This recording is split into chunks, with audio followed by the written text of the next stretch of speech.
On the day of my coming-of-age ceremony, I was drunkenly defiled by a penniless scholar boarding at our home. My parents, enraged, hastily married me off. Only my eldest sister provided me with a dowry, saying through tears, "Should you face hardship in the future, come to your elder sister for aid."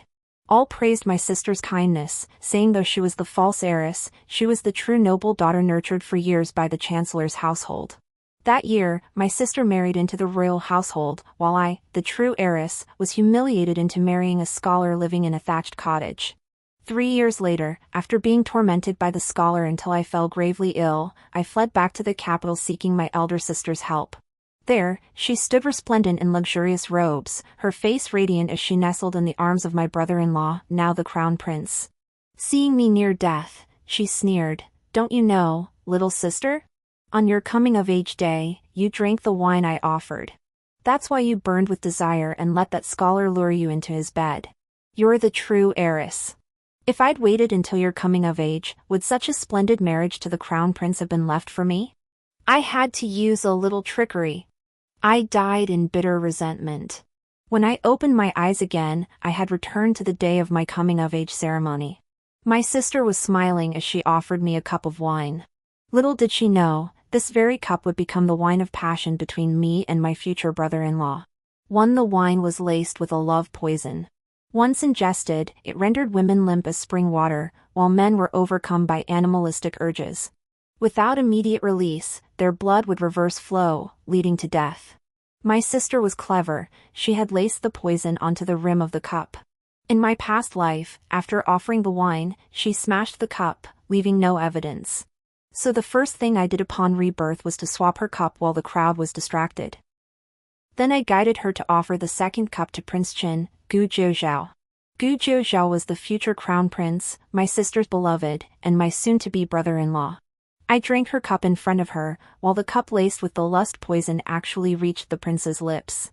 A quarter of an hour later, in the rear courtyard's side chamber, His Highness the Prince, who had slipped away to sober up alone in the garden, stumbled and fell into my arms.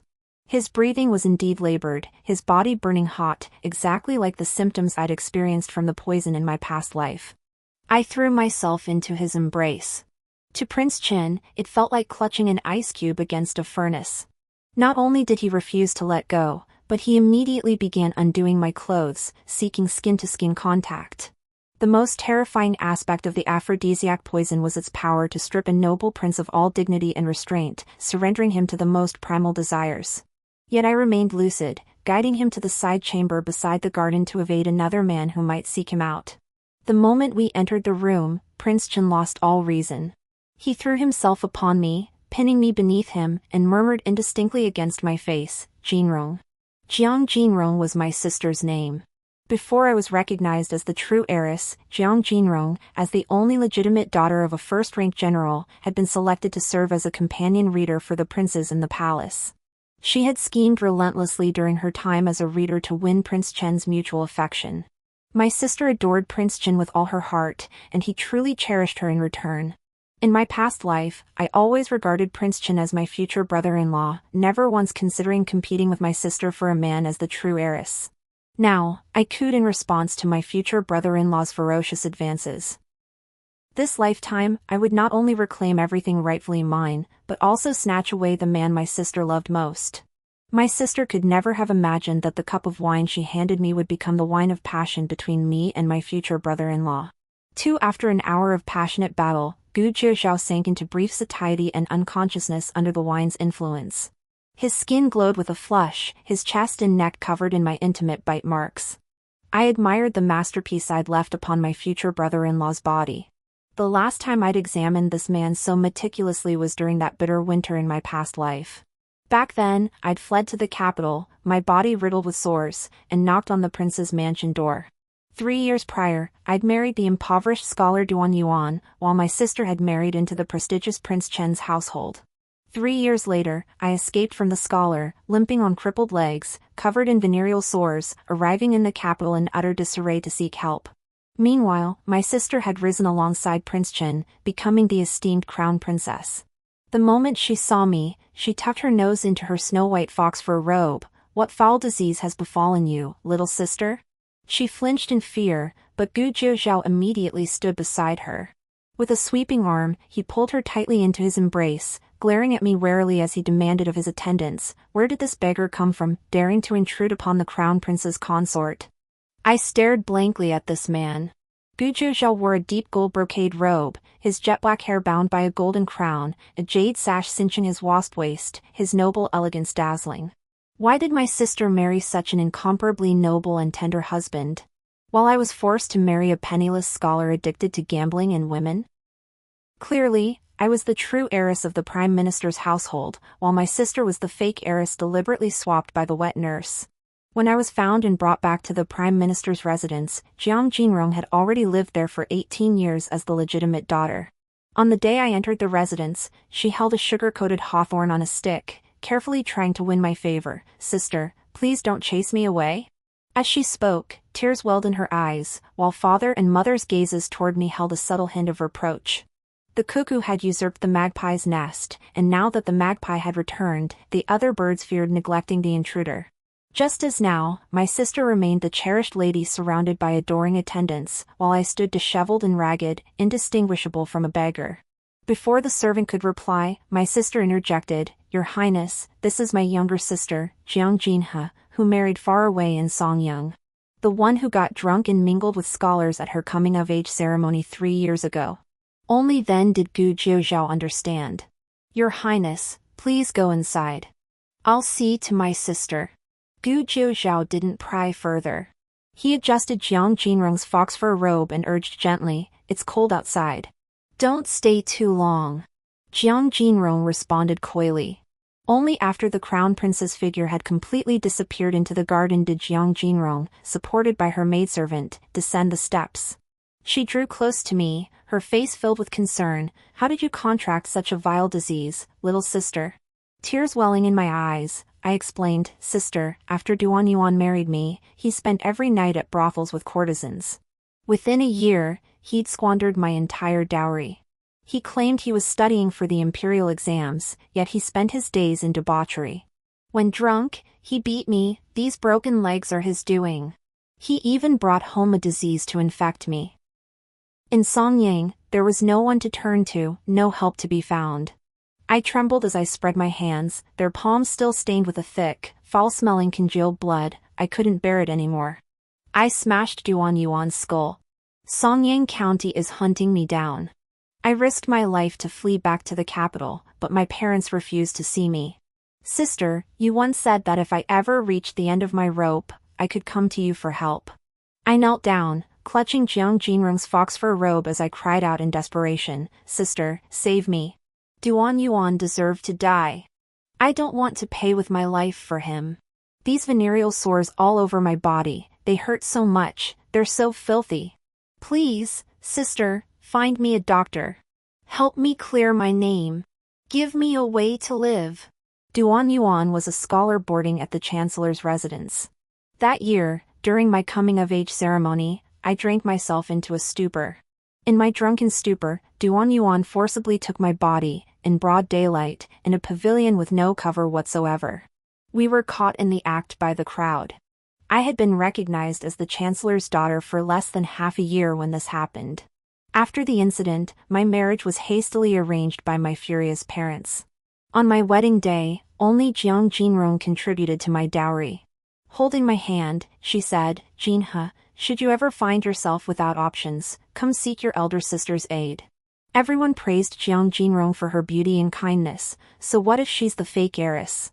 16 years of upbringing in the chancellor's household have made her a true noblewoman. I too believed my sister was noble and kind, which is why I risked my life to return to the capital, begging her for a way out.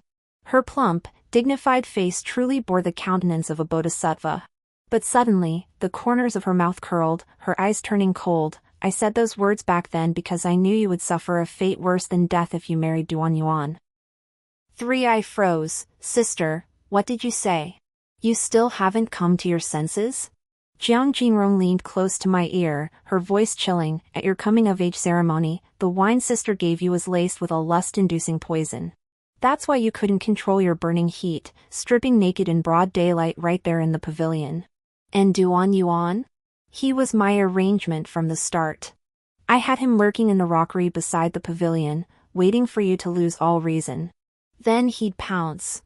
I timed it perfectly, bringing all the guests to witness your disgraceful affair. That day, every single person at your coming-of-age ceremony became an accomplice to catching you in the act. You, Jiang Jinhe, were ruined, your reputation shattered, never to find a decent marriage. Why? Why? Jiang Jinrong suddenly grabbed my hair bun. The moment you returned, I became a laughingstock. I was once the jewel cherished in father and mother's palms, but your arrival turned me into the cheapest imitation pearl. What a grand coming-of-age ceremony your parents threw for you. Every high-ranking official and noble in the imperial city came to celebrate. You stole the glory that was rightfully mine. Once a girl comes of age, marriage proposals begin, father and mother would surely favor you, their biological daughter. If I hadn't played my cards right, this splendid match with the Prince Chen's household would have been yours. Prince Chen has boundless prospects. I poured so much effort just to catch his glance, your arrival threatens to ruin everything. I won't stand for it. Don't blame me. If one doesn't fight for oneself, heaven and earth will destroy them. Had I not resorted to underhanded tactics back then, I'd be the one suffering this miserable fate today. Jiang Jinrong laughed. Fortunately, now I am the crown prince's consort, and you are a beggar woman. My eyes widened in terror. A wail caught in my throat, transforming into a gush of bloody sweetness that spurted forth. Jiang Jinrong's fox fur robe was splattered with my dark blood. She kicked me down into the snow. Immediately, soldiers surrounded me, and the prefect of the imperial city arrived on the scene. Jiang Jinhe murdered her own husband in Songyang County and fled to the capital. Since ancient times, murder demands retribution. Prefect Zhang, do not show favoritism or abuse your power. Prefect Zhang replied, please enlighten us, Crown Princess. Let her pay with her life for her pitiful husband. Jiang Jinrong. My blood-curdling scream was silenced as soldiers shattered my teeth with bamboo clubs. Jiang Jinrong shed her soiled fox fur robe, adjusting the crown princess's phoenix crown atop her head. Sister, 20 years ago, I became the chancellor's daughter in your stead. 20 years later, I became this crown princess in your place. Your entire life's fortune was destined to be snatched by me. You, just accept your fate. Her laughter rang out, clear and piercing. Rage consumed me, my festering sores erupting. In excruciating agony, I died, consumed by hatred. Before my final breath, I saw snow blanketing the imposing terraces and pavilions of the Crown Prince's mansion. If there is a next life, I will become the mistress of this place and trample all who wronged me beneath my feet. For when I snapped back from my past life's memories, Gu Jiuzhao had already awakened, his gaze gradually clearing. The moment he recognized the figure beside him as me, his hand shot up to choke my throat. You dare scheme against this prince?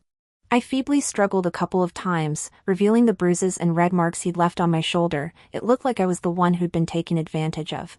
Gu Jiuzhao, feeling guilty, loosened his grip. I coughed violently twice and retorted, I was resting in the side room. Your Highness, drunk, burst into the inner chamber and... My shoulders shook as tears streamed down my face. Gu Jiuzhao, feeling the guilt of my tears, pressed his hand to his forehead in confusion. Impossible. I can hold my liquor exceptionally well. I barely touched a drop today. But your Highness was clearly drunk, flushed and out of his mind. No matter how much I cried and begged, it was useless.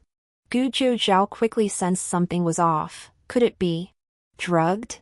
I pretended his words sparked an idea, deducing with convincing air, today was my coming-of-age ceremony. I only drank 1 cup, handed to me personally by my sister. I recall your Highness also drank from her cup last. Could it be my sister? If she truly plotted this, neither I nor your Highness can remain here any longer. Gu Jiuzhao defended her fiercely. Impossible. Jinrong is kind-hearted. She would never stoop to such a despicable act. No sooner had he spoken than the sound of people searching came from outside. First, my mother's anxious voice, Her Majesty the Empress is about to arrive. As the guest of honor at today's coming-of-age ceremony, Jinhe absolutely must not lose her composure. Find her quickly. Then came Jiang Jinrong, Mother, I'm unsure if I should speak of this. Earlier, a maid saw Jinha's sister enter the inner garden with a stranger. They've vanished without a trace. Could they be meeting secretly in one of the pavilions or side chambers? In my past life, my coming-of-age ceremony had indeed drawn the Empress's attention. The Empress and my mother had been close friends in their youth. Her attendance at my ceremony was essentially to observe Prince Chen. The palace intended to arrange a marriage alliance between the Prime Minister's household and the Crown Prince's court. Jiang Jinrong was originally destined to be Prince Chen's consort. Alas, before the marriage was formally arranged, it was exposed that she was a fake heiress, her birth mother merely a dancer in a brothel. Though she wasn't expelled from the Chancellor's residence, her current status remains awkward. The imperial family values pure bloodlines above all else. Put plainly, Jiang Jinrong is the child of a slave-born woman. Upon learning this, the Empress, though her face showed no sign, felt a pang of unease within. Her visit today was to observe the true heiress of the Chancellor's household, to assess her appearance, her character, and whether she was worthy of the position of princess consort. Jiang Jinrong understood the Empress's intentions. She had therefore laid a trap, lacing the tea with a potion, hoping the Empress would personally witness the true heiress, disheveled and half-naked, crouched beneath a stranger's body in the pavilion. In my past life, upon witnessing the scene, the Empress flew into a rage. My parents hastily married me off to prevent me from tarnishing the entire Chancellor's household's reputation. The more disgraceful I appeared, the more Jiang Jinrong could erase the stigma of being the false heiress. The viciousness of his intentions was plain to see. This time, failing to find me in the pavilion, she immediately led her men to the nearby side room. Soon, they discovered my door was ajar. "Sister Jinha, are you inside?" Jiang Jinrong didn't push the door open immediately but politely inquired first. Gu Jiuzhao looked utterly embarrassed. He was covered in my marks, the bite marks on his neck were vivid and wet, and the flush of desire still lingered on his ears. "Your Highness, don't worry," I whispered, "I'll handle them." "Your Highness," escaped through the small window. "Rest assured, Your Highness. I shall never utter a word about today's events." Gu Jiuzhao looked slightly startled. "But what about you?" The precarious state of the bed, the damp, disheveled bedding, even without a man present, anyone glancing at it could guess what had transpired. I put on an innocent expression. "If we were merely caught in a drunken mistake, I trust my sister won't hold it against me." I picked up Gu Jiuzhao's robe, which had flown to the floor, and blinked my clear eyes innocently yet sincerely. "Your Highness, I never intended to use this matter to blackmail you." Gu Jiuzhao looked at me with a completely new expression. "Sister, if you don't agree, I'll push open the door and come in." Jiang Jinrong's voice came through, sharp and demanding.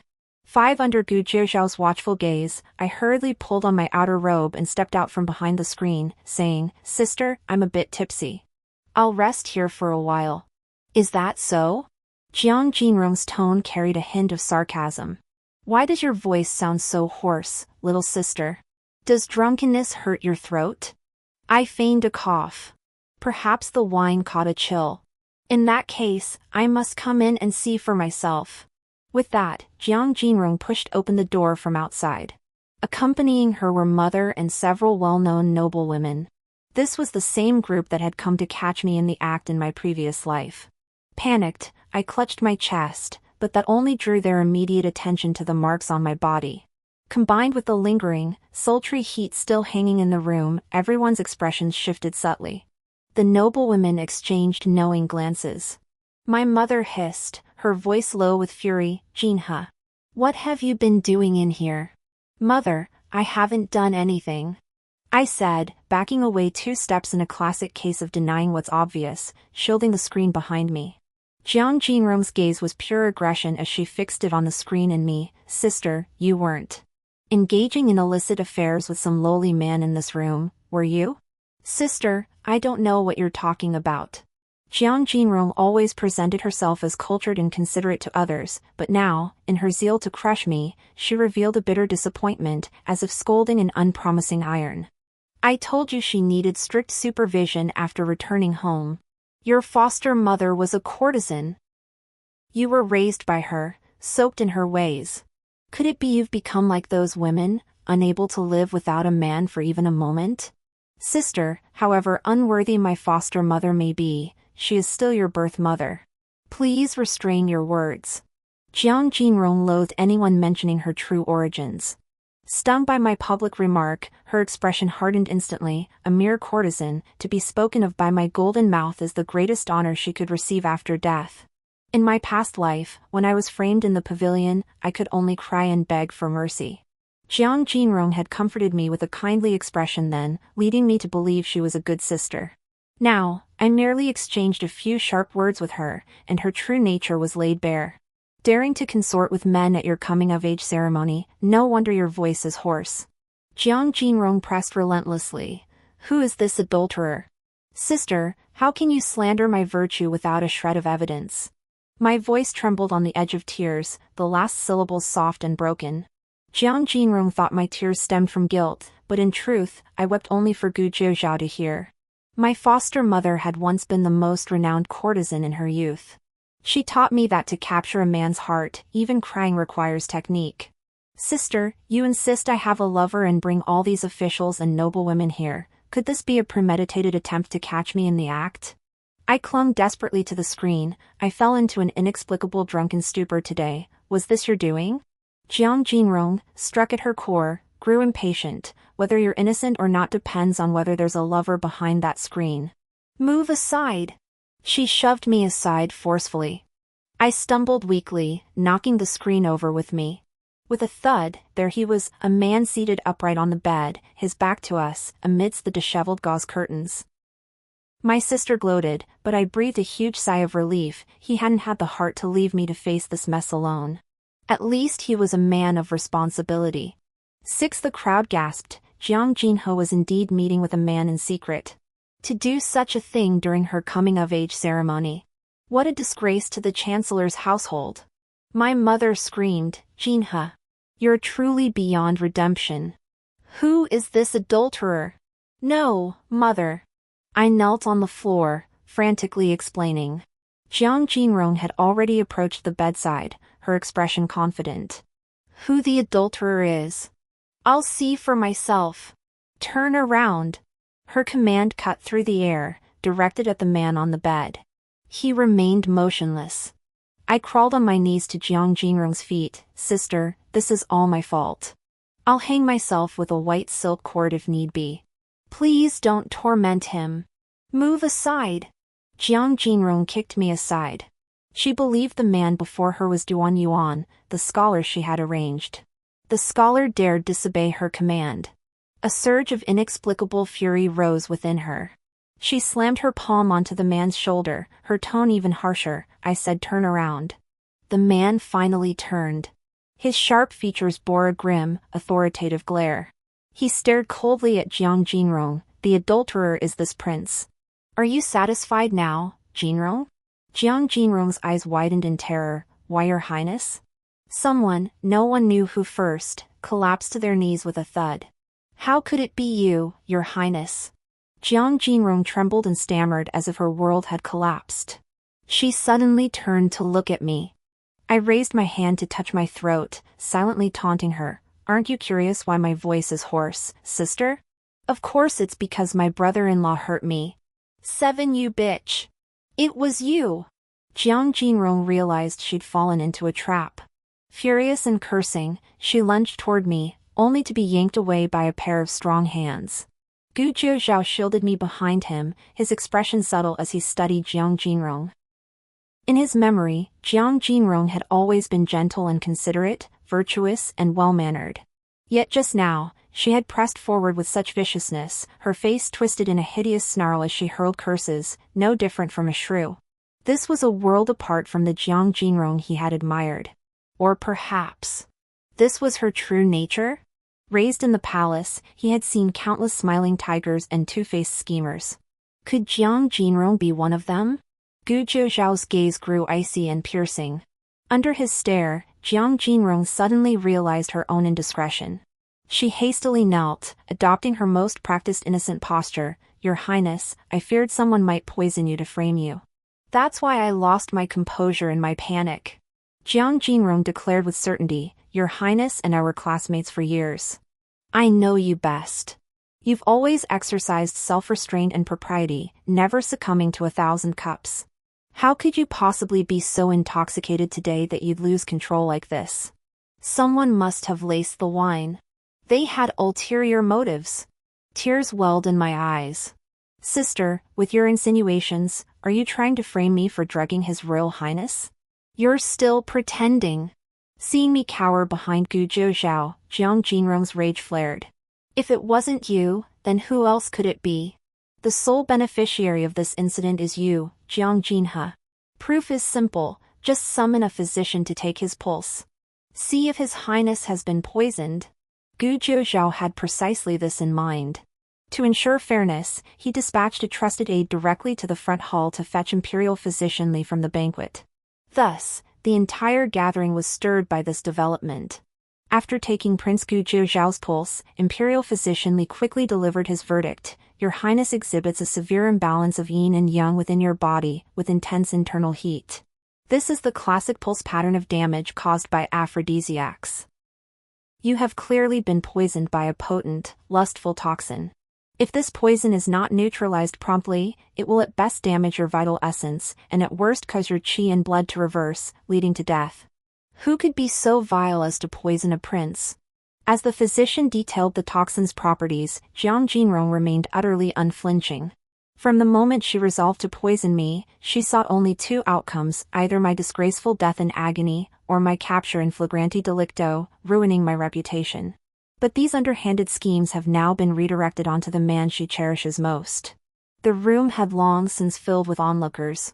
The general, who maintained close ties with the Prince of Chen's household, declared, the Chancellor's family has no regard for their own lives, daring to use such methods against His Highness the Prince of Chen. Your Highness, please calm your anger. My parents knelt on the floor.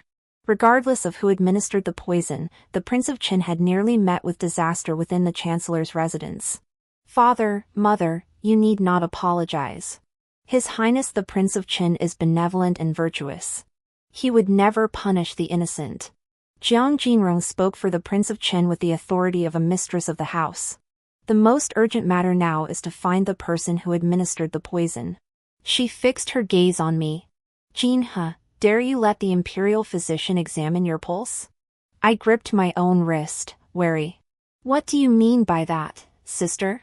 If you too were poisoned by the lust-inducing toxin, it might be excusable. But if your pulse is normal, showing no signs of poisoning, it proves you remained fully conscious. A sensible young lady of noble birth, encountering a prince who was clearly delirious, should have done what was proper, called for physicians, sought remedies. She should not have seduced him into bed. Isn't this precisely how you intend to climb your way into the Prince Chen's household, to become his consort? Jiang Jinrong lifted her hand to adjust my collar, exposing me with contempt. Don't pretend you were forcibly defiled. This was entirely your doing. You just wanted to force His Highness Prince Chen to marry you on your coming-of-age ceremony, didn't you?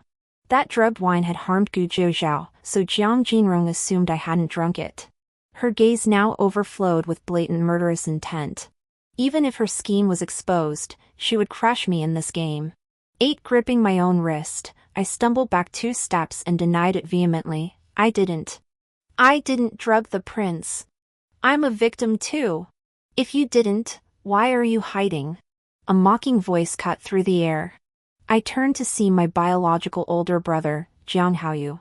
He stepped beside Jiang Jinrong and addressed Prince Chen, Your Highness, this poison is so potent. If both were drugged, only Jiang Jinhe would be innocent. If Jiang Jinhe remained lucid while only you were intoxicated by passion, it's hard not to suspect she drugged you herself to seduce the prince.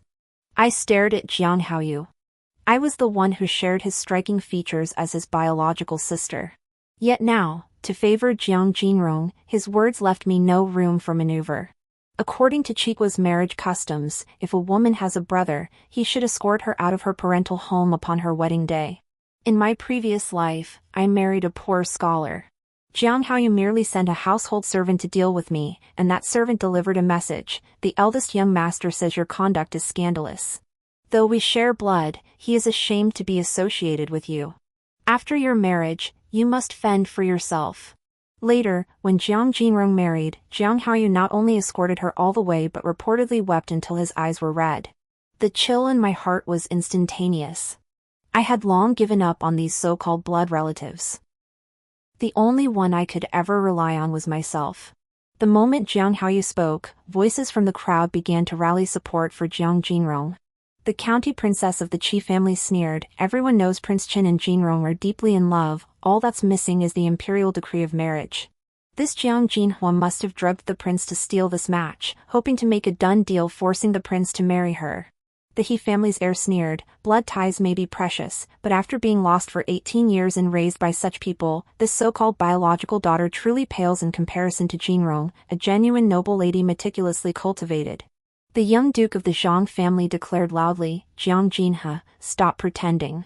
Fess up, did you drug the prince to steal Jinrong's marriage? This was your coming-of-age ceremony. How reckless of you." These three, born into nobility, were known alongside Jiang Jinrong as the four gentlemen of the imperial city.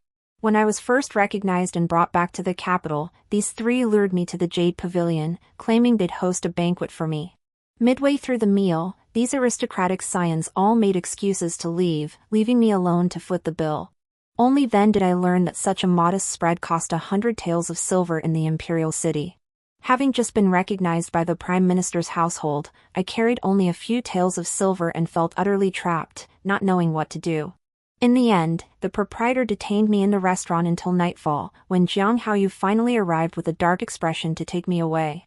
That day, I lost all face. Rumors spread throughout the imperial city that the newly recognized legitimate daughter of the prime minister's household was a nouveau riche, daring to order the most expensive dishes at Jade Tower to show off the moment she returned. Upon returning to the mansion, Jiang Jinrong and her three friends were waiting for me at the gate. Jiang Jinrong stepped forward, clasping my hand with a forced smile. "Jinhe, my friends were just teasing you. Don't take it to heart." Though she said this, her friends, including Jiang Jinrong herself, scrutinized me with eyes as harsh as if examining a rat crawling out of a sewer into the sunlight. That day, I nearly drowned in embarrassment and self-loathing. Having spent 18 years as the favored daughter of the Jiang household, Jiang Jinrong had long cultivated a network of connections centered around her within the imperial city. Regardless of right or wrong, these privileged young nobles would defend her unconditionally. Just as now, they all chimed in at once, leaving me no chance to defend myself. The noblewomen and ministers nearby also eyed me with subtle glances, as if they had already decided the truth of the matter. Jiang Jinrong, holding all the advantage, coaxed softly, "As a woman myself, I understand your thoughts. You were raised outside the family, and your foster mother was a courtesan. It's no wonder you picked up some lowly tricks." I didn't, I shook my head tearfully, retreating 2 steps in fear. "You didn't?" Jiang Jinrong closed in on me. "Then why are you so guilty? Let the imperial physician examine your pulse. Everything will be clear." 9 I looked up at Gu Jiuzhao for help. "Your Highness, believe me. I was framed. I'm innocent." Gu Jiuzhao gripped my arm. "Jinhe, let the physician examine your pulse. If you are innocent, it will convince everyone." My arm, held by him, began to tremble uncontrollably. Jiang Jinrong's eyes flashed with triumph as he snatched my arm away. Physician Li smoothly took it, placing his fingers on my pulse. I shrank back, trying to pull my arm free. Jiang Jinrong's friends snickered. "Look at her guilty expression. She must have laced the wine." "No doubt about it." Women raised in brothels are all the same, throwing themselves at men's beds, thinking they'll rise from rags to riches. How laughable! Chancellor Jiang, forgive my frankness, but Jinrong's virtue surpasses your own daughter's by 100-fold. Silence. The matter remains unresolved. Who gave you permission to speak thus? Did you learn no manners during your imperial tutoring? Gu Jiuzhao's sharp rebuke finally silenced the arrogant aristocratic youths, though grudgingly. Only Jiang Haoyu remained indignant. "Your Highness, she's already so guilty-looking, what need is there for verification? She clearly missed Jinhe's pulse." Before Jiang Haoyu could finish, Imperial Physician Li suddenly stroked his graying beard and frowned. "This pulse." Jiang Jinrong pressed impatiently. "What of the pulse? She has no Chinese herbs." "She lied, didn't she?" Dr. Li released his grip and delivered his verdict. This pulse is as agitated and rapid as His Highness Prince Chen's. It indicates blood and qi depletion following injury from aphrodisiacs. Jiang Jinrong gasped. What did you say? The previously chattering aristocratic offspring, along with Jiang Haoyu who had been eager to condemn her, all froze in place. Imperial physician Li delivered his final verdict. Both were likely poisoned simultaneously with potent aphrodisiacs, and Miss Jinhe's symptoms are more severe than the prince's. During an episode, one inevitably loses mental clarity, thoughts and actions become uncontrollable. If grave mistakes were committed then, they were truly innocent. Jiang Jinrong erupted in fury. Impossible. This can't be true. The physician must have misdiagnosed. Dr. Li stroked his beard. Having served in the Imperial Medical Bureau for over 40 years, this is the first time anyone has questioned my medical skill. Embarrassed beyond measure, Jiang Jinrong immediately turned her accusation toward me. If you have nothing to hide, why are you so nervous? Why did you dodge when the physician wanted to take your pulse? I avoided it because... I rolled up my sleeve as I spoke, revealing my arm covered in bruises and red marks, evidence of recent intimacy. Scanning the assembled crowd, I declared innocently, I feared the physician might expose these marks during the pulse diagnosis, tarnishing the prince's reputation and compromising the decorum expected of a noble lady. I turned to Jiang Jinrong and her three friends, my gaze challenging. Wouldn't you agree? These marks, bite marks and bruises, were all the work of Gu Jiuzhao in his moment of passion. Gu Jiuzhao looked deeply ashamed. He lifted me into his embrace, lowered my sleeve, then unfastened his own outer robe to cover me completely. Completely swallowed by his outer robe, I caught the lingering scent of his agarwood perfume. The crowd that had cheered loudest earlier now panicked. She really is innocent. Then who drugged her?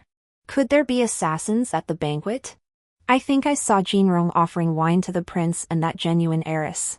Jiang Jinrong was already flustered when Jiang Haoyu stepped forward. Even if Jiang Jinhe was drugged, it could be she sacrificed herself for the Qin prince's honor, a desperate gambit.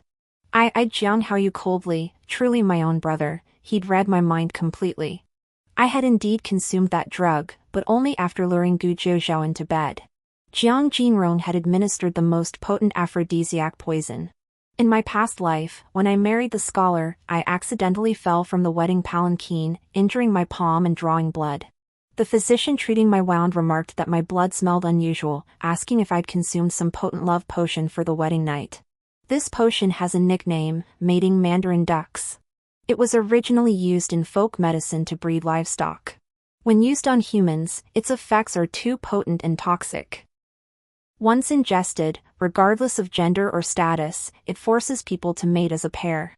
To be precise, mating mandarin ducks is a lust poison. If it lingers in the body, it takes at least 10 days to half a month to be completely expelled. The barefoot doctor kindly warned me, when the drug takes effect, the blood of the poisoned person becomes toxic. So, when Gu Jiuzhao's poison kicked in, I clutched his neck and bit down hard, drawing blood. To avoid appearing deliberate, I bit other places on his body until the skin broke. I sucked the blood from his body as if drinking poison. At that moment, I was like a demon from hell, clinging to a noble deity, viciously sucking his blood as a path to redemption. Those who have tasted death will stop at nothing to survive. Midway through our union, my love poison also took effect. By the time Gu Jiuzhao was sated, the poison still raged within me. Though I could suppress it, my pulse remained easily confused, leading the imperial physician to believe both Gu Jiuzhao and I had been poisoned simultaneously, and that I suffered more severely. Thus, I became the perfect victim. 11 Facing Jiang Haoyu's accusations now, I retorted through tears, are you implying, brother, that to climb into the prince's household, I would willingly sacrifice my virtue, disregard my own life, and administer a lethal dose of lust poison to myself? Is there truly someone in this world so greedy and foolish? Or do you see me as such a wretched person? Jiang Haoyu was rendered speechless by my retort. I then turned to my parents. Do I truly appear so utterly despicable to you? Father, mother, I am your own flesh and blood daughter. When Jiang Jinrong slandered me, was he not slandering every member of the Jiang family? The erudite chancellor lowered his eyes in shame at my question, while the dignified matriarch's gaze instantly filled with remorse. No one in the room dared speak further, a rare silence settling over the chamber. I stepped beside Gu Jiuzhao. Your Highness, recall what I said? Both you and I drank from the wine Jiang Jinrong offered. Jiang Jinrong's face turned deathly pale beside us. 12 My wine was untainted. She forced composure. Poisoning doesn't require wine, it could be on the vessels. I told Gu Jiuzhao, Your Highness, have her wine jug and cup from the offering brought for inspection. The truth will be revealed. Jiang Jinrong visibly panicked, pleading with Gu Jiuzhao, Your Highness, do you suspect me? We've known each other for years. Don't you know my character? Gu Jiuzhao's voice was deep and solemn. Jinrong, your character. Indeed, I must examine it further. Jiang Jinrong's expression froze, her shoulders slumping. Had Jiang Haoyu not caught her, she would have collapsed to the ground. Even if tampering was discovered on the cup, she wasn't the only one who handled that set of wine vessels during the coming-of-age ceremony. The blame might not rest solely on her shoulders. She drew a deep breath, regaining her composure. I have nothing to hide. I fear no investigation by your highness. No sooner had she spoken than a scholar-dressed man emerged from the crowd. I must report. I must report. The crowd parted for him. The scholar wore plain cloth garments, his hands restraining a man whose attire resembled his own. His hands were bound, and he appeared to have been punched twice. Forced to his knees before the crowd, he cried out, I'm innocent. Zhang Xing is slandering me. My pupils contracted sharply. The man kneeling before me, crying injustice, was Duan Yuan, the scholar I had married in my previous life. In my past life, he ambushed me by the rockery, taking advantage of my vulnerability. Afterward, he insisted I had seduced him willingly. My reputation ruined, I was forced into a marriage with the Songyang Duan family. After the wedding, Duan Yuan drank, gambled, and indulged in debauchery, using every means to bleed me dry. Driven to the edge, I smashed a vase over his head, sending him to meet the king of hell. Though he died, the vile disease he infected me with continued to torment me. Now, though time flows backward and everything repeats, I had anticipated his arrival. Yet seeing him before me, I couldn't help but shiver with dread and feel phantom pains throughout my body. Gu Jiuzhao sensed my breath quicken sharply, mistaking my reaction for fright. He drew me into his embrace, a protective posture through and through. Your Highness, Chancellor. I must report Duan Yuan's attempted misconduct. The scholar escorting Duan Yuan was Zhang Wenxuan. With the imperial examinations approaching, the outer courtyard of the Chancellor's residence housed many scholars studying there. These scholars were promising candidates the Chancellor's household had identified. If even 2 or 3 of them successfully entered officialdom, they would become valuable assets for the Chancellor's faction in the imperial court. Coming from all corners of the empire, these scholars adhered to strict gender and hierarchical boundaries. Therefore, they were not permitted to attend events like the coming-of-age ceremony for the Chancellor's daughter, nor could they trespass into the inner courtyard. Zhang Wenxuan pressed Duan Yuan against the wall as he reported to Prince Chen, early this morning, Duan Yuan sneaked toward the inner courtyard garden. The inner courtyard is where the young master and mistress reside. Fearing he might offend the noble family, I followed him and indeed saw him lurking behind the rockery. After Miss Jinhe stumbled into the inner courtyard, Duan Yuan emerged from the rockery and began searching frantically, pacing between the side rooms, opening each door one by one, as if searching for someone. A chill ran down my spine. If not for Gu Jiuzhao, if I had truly taken the poison, even hiding in a side room wouldn't have saved me. Duan Yuan would have found me and devoured me whole. 13 The front hall was hosting the Prime Minister's daughter's coming-of-age ceremony. The Chancellor has shown me great kindness. I couldn't let Duan Yuan ruin the ceremony, so I intervened and captured him. When he resisted, I even found a handkerchief laced with poison on him. Zhang Wenxuan handed over a thick handkerchief. Imperial physician Li examined it closely, brought it to his nose for a brief sniff, then immediately withdrew it. This handkerchief is also laced with aphrodisiac poison. This scholar intended to make improper advances toward Miss Jinhe. The crowd gasped in shock. I feigned fright and burrowed into Gu Jiuzhao's embrace. Gu Jiuzhao, enraged, kicked Duan Yuan to the ground. How dare you? Who ordered you to commit such vile acts in the Prime Minister's residence? Seeing his scheme exposed, Duan Yuan immediately looked toward Jiang Jinrong. Jiang Jinrong's expression flashed with panic. What are you looking at me for? Duan Yuan's eyes darted around frantically. In my past life, I'd been married to him for 3 years. I knew him well, a foolish and wicked man. At this critical moment, he'd surely betrayed Jiang Jinrong as the mastermind just to save his own skin. I didn't even need to coerce a confession, I only had to wait for him to speak. Duan Yuan did indeed fix his gaze on Jiang Jinrong.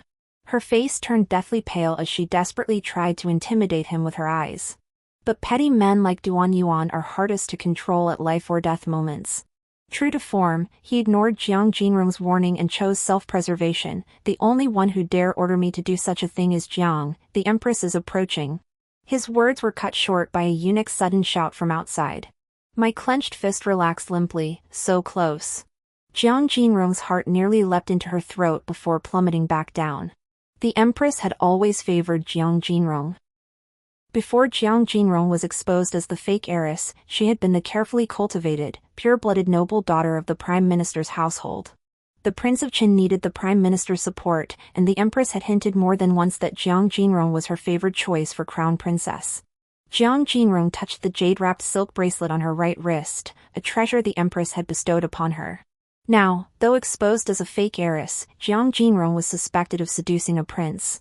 Having witnessed countless palace intrigues, the Empress was deeply suspicious and guarded, cherishing Prince Qin like the apple of her eye. She would never tolerate anyone scheming against him through intimate affairs. Jiang Jinrong flashed a triumphant smile, relieved to have survived this ordeal. Her Majesty the Empress was her ultimate protector. 14 The Empress's imperial carriage pulled up outside the side chamber, and the crowd knelt in unison to pay their respects. Wrapped in Gu Jiuzhao's outer robe, I knelt respectfully, almost immediately sensing the Empress's gaze piercing through me. Everything left untidied on the bed revealed the absurdity of what had just transpired. Her Majesty's expression turned icy. What has transpired here? Before Gu Jiuzhao could respond, Jiang Jinrong blurted out, Your Majesty. Jiang Jin he used the base tactics of a brothel to seduce His Highness Prince Qin. Empress Zhang had only one son, Gu Jiuzhao. Years ago, she had carried a child, only to suffer a miscarriage at the hands of consort Li. Li had been a kept mistress of a former dynasty official. During an incognito imperial tour, the emperor, drunk aboard a painted boat, had spent a night of passion with the flattering Li. Li was elevated to consort Li. Once in the palace, she grew arrogant from favor, clashing with the empress. The empress's 5-month-old princess was lost. Though consort Li had long perished in the cold palace, Empress Zhang despised her kind most intensely. Today marked the Empress's first meeting with me, yet Jiang Jinrong's single remark branded me as a second consort Li, utterly ruining my standing in her eyes. Empress Zhang's gaze toward me was indeed unkind. Gu Jiuzhao tried to explain for me, but Empress Zhang had no patience left to listen, no matchmaker, no betrothal gifts, secret trysts or unfaithfulness. She looked at me coldly. I grant you white silk to end your life. This palace will ensure you die with dignity. 15 Gu Jiuzhao gasped, Mother. Jiang Jinhua is also a victim. How can you claim she's entirely innocent? Do you truly fathom a woman's heart? Don't follow in your father's footsteps, being deceived and still counting her money for her. My face remained composed, but a thin sheen of sweat broke out on my back. My petty tricks were truly like showing off in front of a master in the presence of the Empress. As the highest-ranking person present, no one dared defy her decision. Though my parents seemed to want to plead for me, in the end, neither dared speak up. Just as in my past life, they would have married me off without hesitation for the sake of their reputation. When the 2 maids came to escort me away, my gaze locked with Jiang Jinrong's. She looked like a triumphant fox, cunningly waiting for my demise.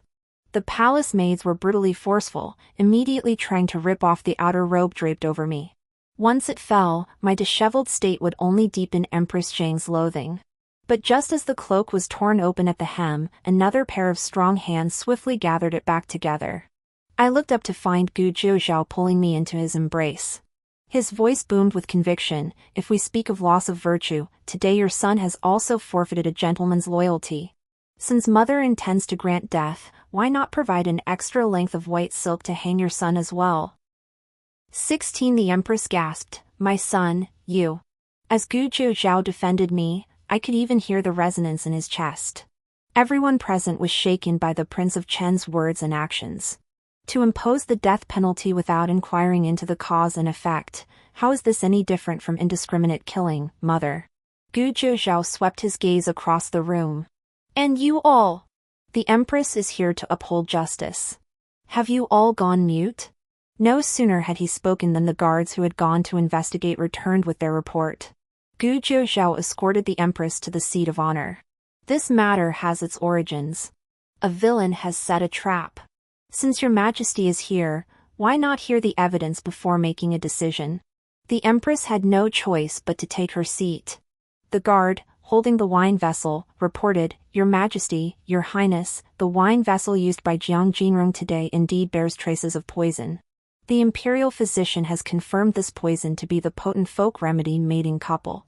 This substance is traditionally used in the countryside for livestock breeding. The reason His Royal Highness and Miss Jiang behaved so uncharacteristically today lies entirely with these items. All eyes turned to Jiang Jinrong.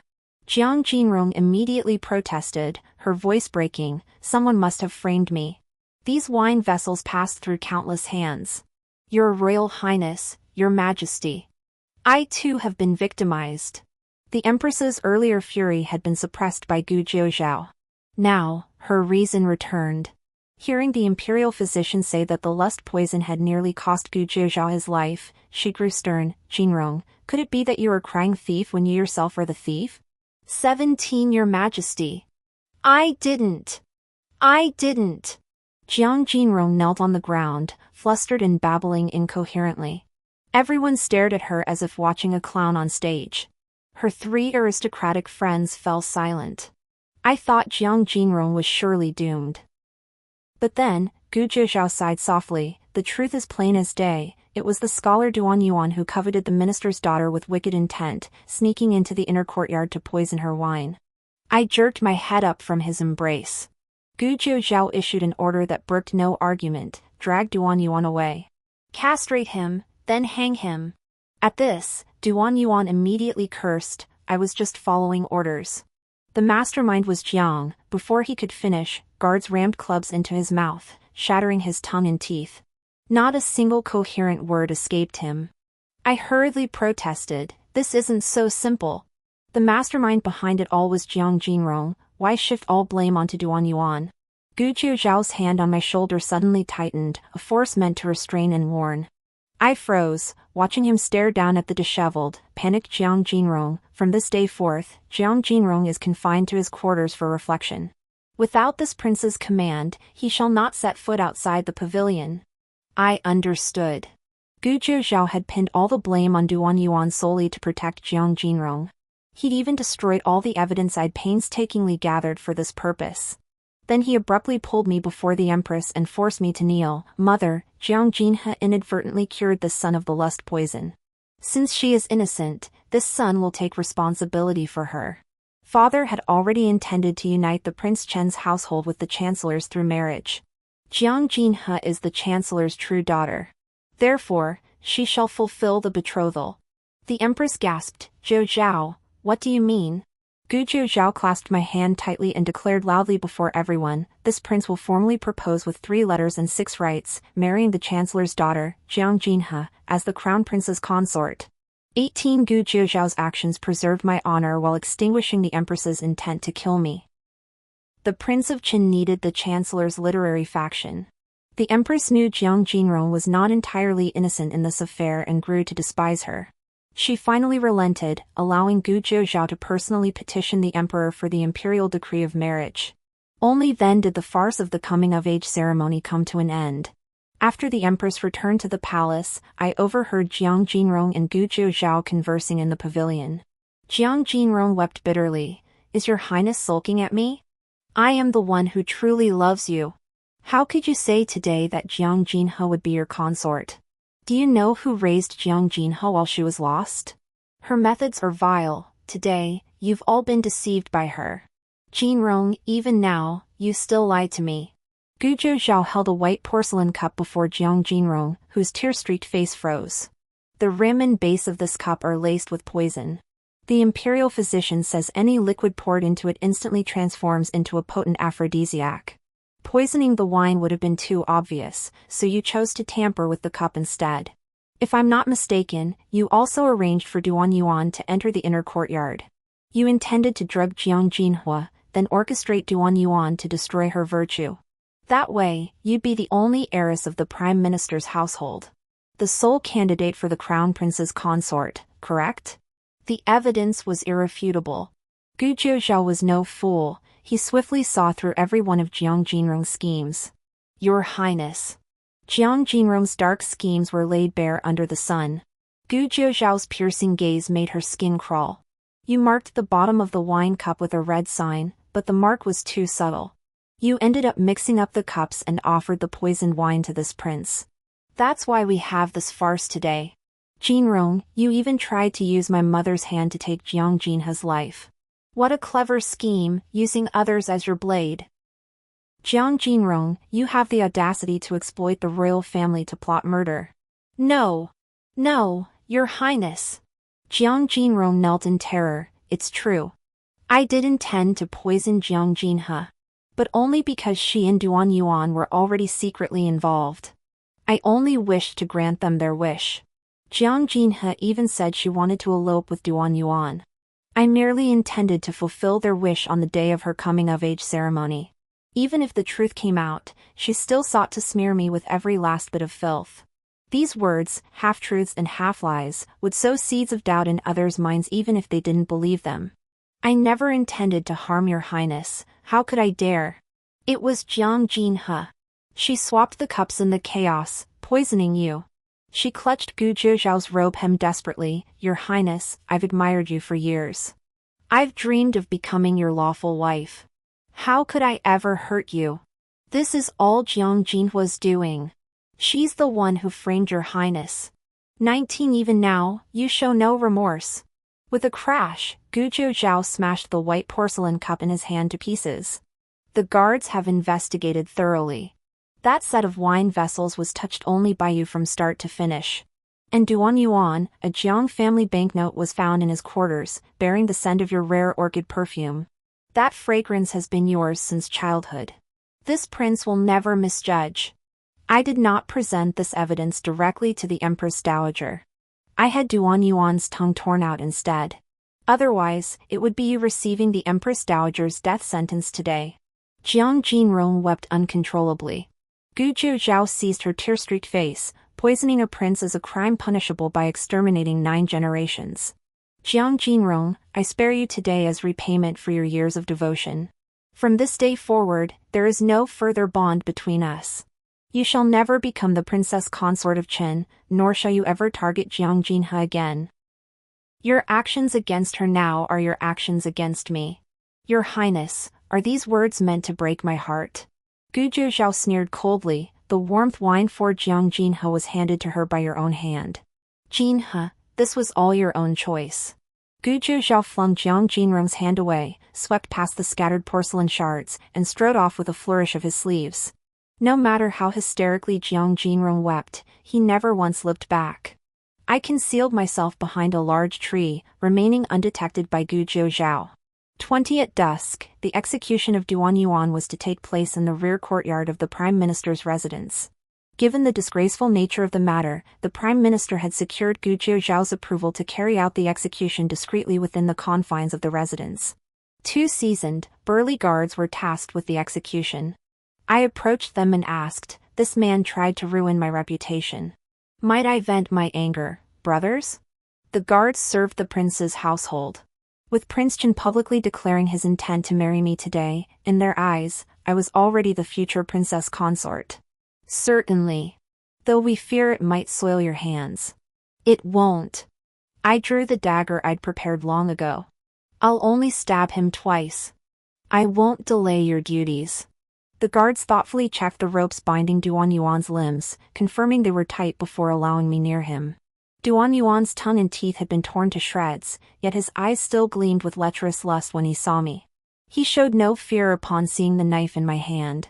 In my past life, when he beat me in the chamber, I too had taken up a knife in resistance.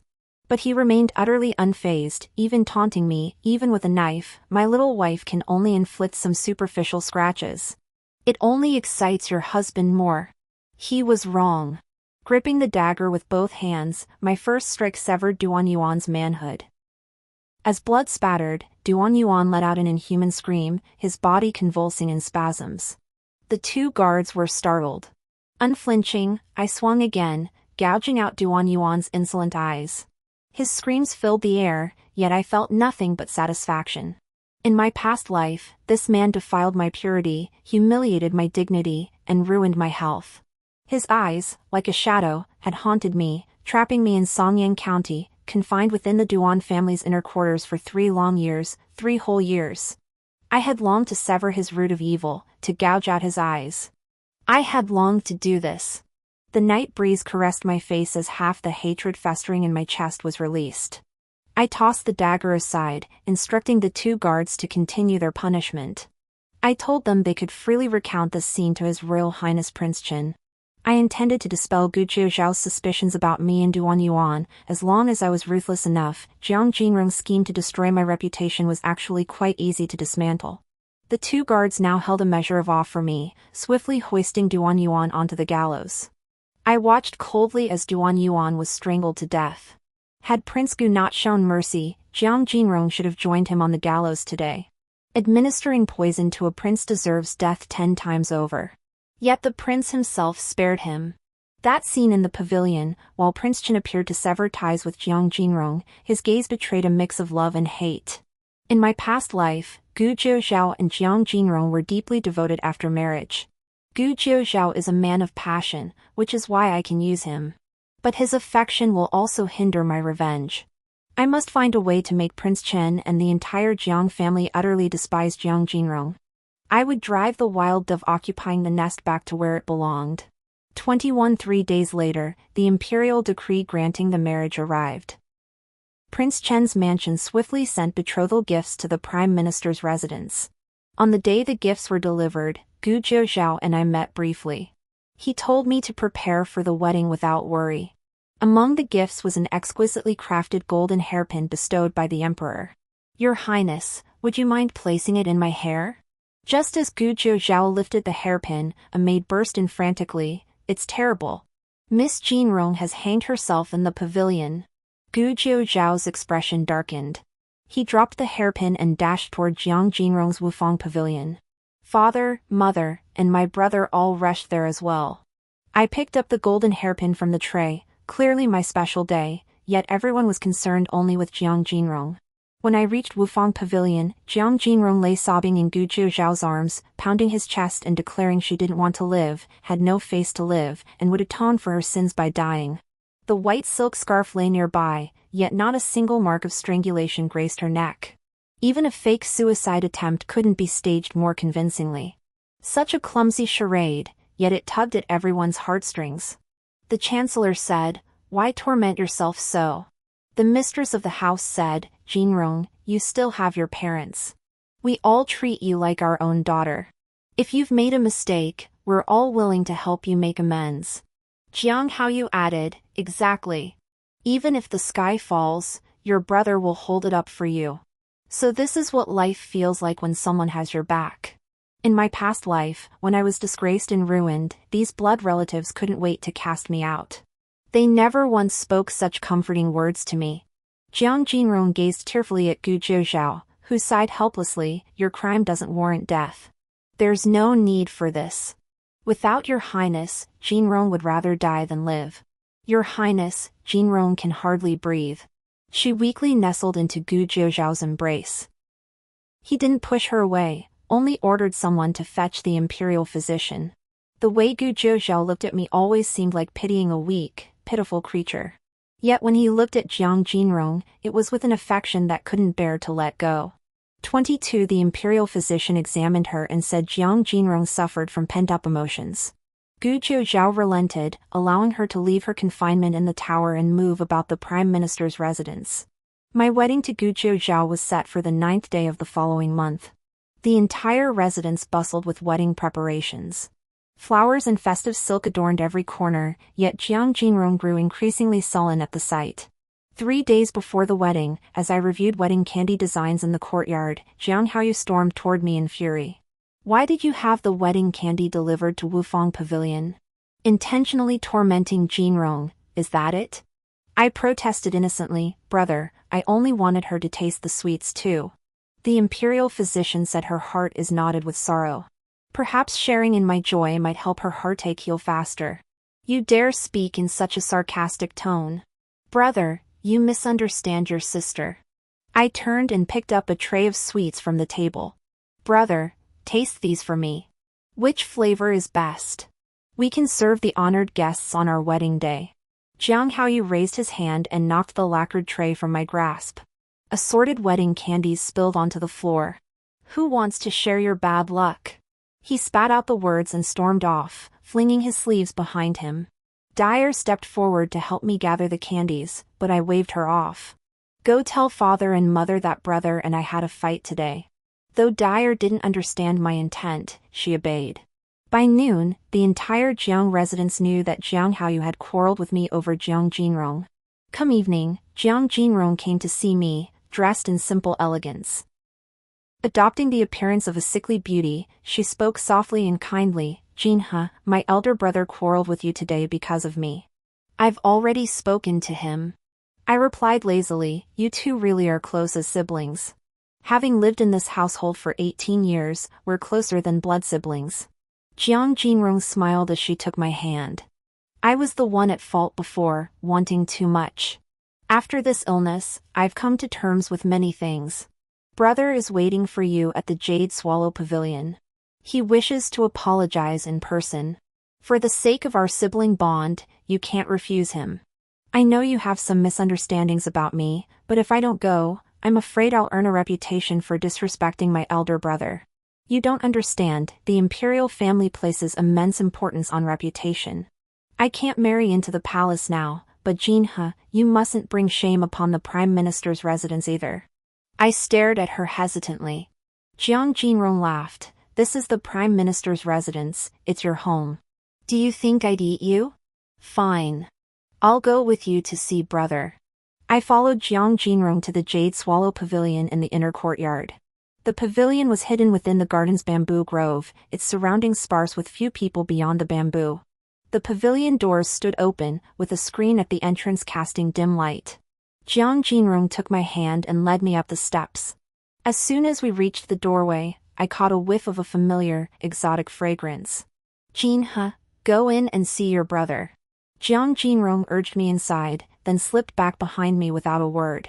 Just as she was about to shove me from behind, I spun around with a sinister smile. Jiang Jinrong, I saw this trick before in the brothel. What? The trick of luring young girls, sending lambs to the slaughter. Before Jiang Jinrong could react, I brought my hand down like a blade across her neck. Stunned by my blow, I caught her body and shoved her into the Jade Swallow Pavilion. Jiang Jinrong regained consciousness as she hit the floor. Her body felt weak and limp. When she lifted her eyes, she saw only Jiang Haoyu, his face flushed crimson, glaring at her with predatory intent, like a beast closing in on its prey. 23 pairing mandarin ducks carried a faint, peculiar fragrance, a scent most people couldn't easily detect. But I was different. In both my past and present lives, I'd dealt with this medicine. So when that faint, elusive scent wafted from the Jade Swallow Pavilion, I immediately guessed Jiang Jinrong's intent in luring me here. I couldn't tolerate Jiang Jinrong, and she couldn't tolerate me. With the wedding approaching, she wanted to use Jiang Haoyu to destroy me in the marriage rites. Then don't blame me for returning evil with evil. Sister, Jiang Haoyu's feelings for you run deeper than mere sibling affection. Enjoy it while you can. With that, I closed the door from the outside. Jiang Jinrong struggled desperately to escape the Jade Swallow Pavilion, but Jiang Haoyu, driven mad, held her arms and legs. I shut the door without locking it. Jiang Haoyu, after all, had martial arts training. His strength was more than enough to restrain Jiang Jinrong. I summoned Dyer, who was waiting outside the bamboo grove. Go to the Prince Chen's residence and report, Jiang Jinrong has vanished without a trace. She's likely attempting suicide again. Please have His Highness the Prince Chen come and see. Dyer nodded, this servant understands. I'll also inform the Chancellor and the mistress on my way. Good, Dyer. Go now. I waited outside for half an hour, listening to Jiang Jinrong's cries for half an hour. Only when someone hurried toward this direction did I slip into the bamboo grove. Father, mother, and Gu Jiuzhao arrived almost simultaneously. I emerged from the grove, pretending I'd just found the spot. Your Highness, did you find sister?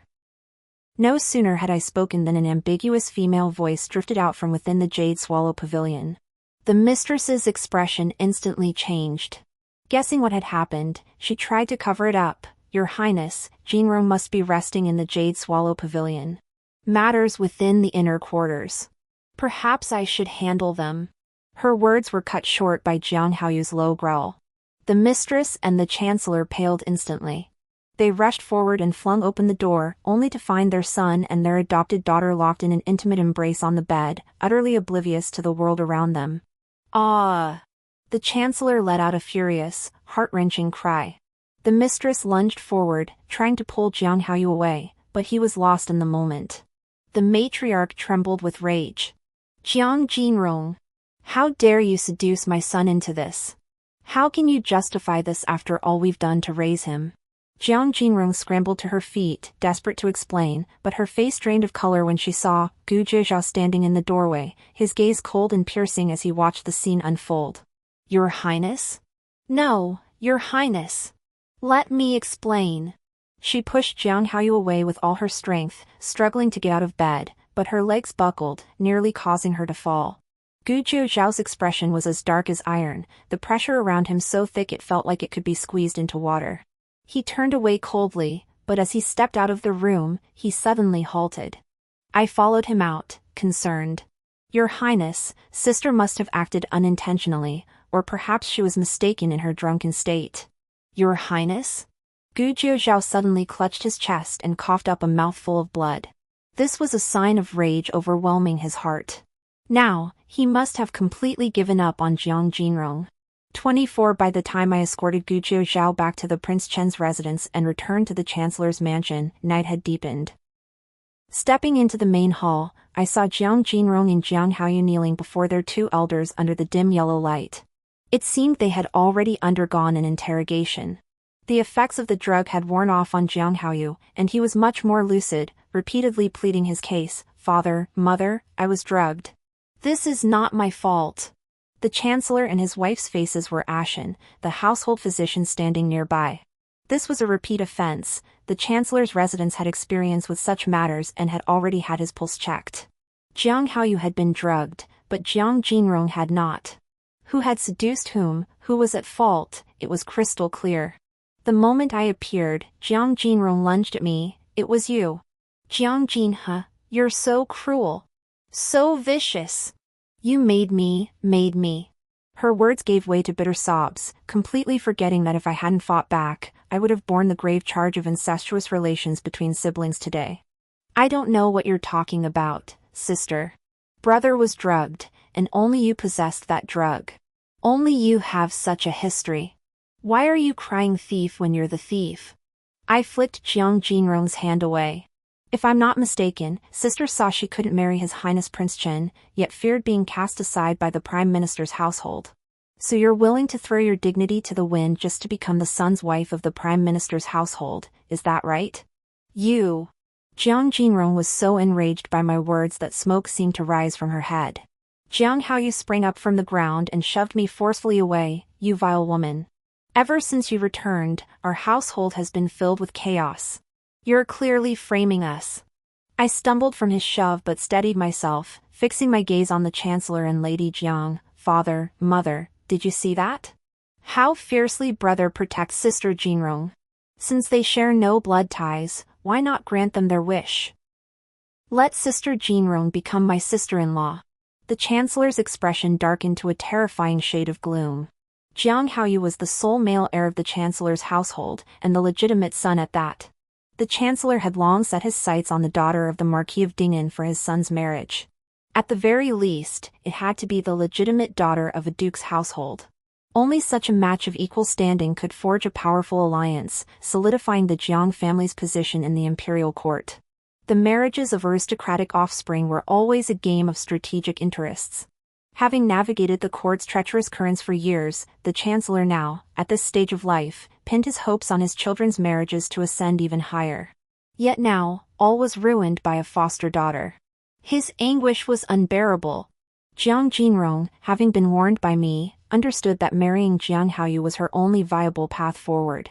She had originally hoped to usurp my position, or at the very least become a favored concubine in a prince's mansion. But after Prince Chen witnessed that scene today, he must surely despise her now. With the scandal at her coming-of-age ceremony, her reputation is in tatters. No respectable young master from a prominent family would ever consider marrying her. Father, mother, things have come to this. I'm willing to marry Brother Haoyu. She cried and pouted.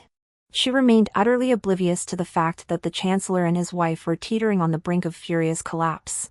25 Hearing Jiang Jinrong speak thus, Jiang Haoyu was both startled and delighted. He promptly declared, Father, mother, why not let me marry Jinrong? After all, she's an adopted daughter. She's been raised under your watchful eyes since childhood. You know her inside out.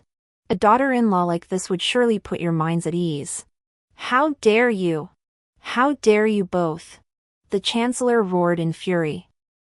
The mistress, pushed beyond endurance, leapt from her seat and delivered a resounding slap across Jiang Jinrong's face. Jiang Jinrong reeled from the blow. All these years, I never once brought myself to strike you. Even when I learned you weren't my biological daughter, I never had the heart to blame you. Jiang Jinrong, you were born to a courtesan. For 18 years, you lived in luxury and pampering within my chancellor's mansion. Your father and I painstakingly nurtured you into a proper young lady, plotting your future, valuing you even more than our own biological daughter. And how do you repay us? At your coming-of-age ceremony, you schemed against the crown prince, treating the Jiang clan's 9 families as a joke. Now you scheme against your foster brother. Do you seek to ruin my son's future, to destroy the Jiang family's century of hard work? You ungrateful, treacherous wretch. I should never have shown mercy. I should have cast you out from the very start. I watched the scene of mother and daughter tearing each other apart with cold eyes, feeling only bitter irony. When they took me back, they couldn't bear to expel Jiang Jinrong. At the coming-of-age ceremony, they couldn't bring themselves to punish his grave offense. Now that Jinrong has touched their precious legitimate son and shaken the very foundations of the Jiang family, father and mother finally panic. So, the punishment must strike where it hurts most. Otherwise, none of them will ever truly feel your pain. The moment mother mentioned expelling Jiang Jinrong, Jiang Haoyu immediately defended him. If you cast Jinrong out, then cast me out too. The chancellor's chest heaved with rage. He kicked Jiang Haoyu hard, then suddenly coughed up a mouthful of blood and collapsed backward. Another one fell from anger. 26 Chaos reigned in the Jiang residence. At dawn, the night wind bitingly cold, Jiang Haoyu and Jiang Jinrong knelt in punishment in the courtyard. Inside, a single lamp flickered like a bean. I took the warm medicinal broth and approached the chancellor's bedside. Father, drink your medicine. The imperial physician said your condition stems from sudden anger overwhelming your heart, the same symptoms as His Highness Prince Chen. This will cure you. The usually strong-willed chancellor showed signs of exhaustion and aging. I carefully fed him the medicine, wiping the residue from the corner of his mouth. The mistress witnessed this entire scene. Suddenly, the chancellor clasped my hand, his eyes welling up. Here, father was wrong. I shouldn't have favored an outsider and neglected my own good daughter. The mistress stepped forward, wiping her own tears. We were both terrible parents, blinded by our own foolishness.